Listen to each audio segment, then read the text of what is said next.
Hi అండి, ముందు వ్లాగ్లో చెప్పాను కదా మా చెల్లి బర్త్డే సర్ప్రైజ్ ఇద్దామని. అయితేనో ఆటో బుక్ చేసుకొని వెళ్ళిపోయామండి మా చెల్లి దగ్గరకు. చూడండి అది ఎంత సర్ప్రైజ్ అయ్యిందో. చెప్పుకుంటా వెళ్ళాం కదా. డ్రెస్ కూడా చూసుకుంటుంది. చాలా చాలా నచ్చింది అక్క అని చెప్పింది. డ్రెస్ కూడా చాలా బాగుందండి. మీరు కూడా కామెంట్ చేయండి డ్రెస్ ఎలా ఉందో ఏమోనని. అయితే 12:30 1 గంటకు అలాగ వెళ్ళాము. అప్పటికప్పుడు చికెన్ అది పట్టుకొని వెళ్ళాం కదా.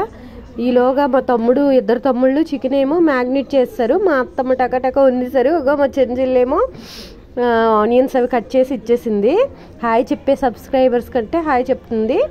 అయితేనే మా అత్త ఈ కర్రీ అది వండేశారు. మేమేమో బగారన్నం చేస్తాము. ఈ చికెన్ ఫ్రైలా అయిపోయింది. అయితేను చక్కగా బోన్ చేసి తర్వాత కేక్ కటింగ్ చేస్తామండి. ముగ్గురు ఎంత చాలా సర్ప్రైజ్ అయ్యారు. చూడండి ఎలా సర్ప్రైజ్ అయ్యారో.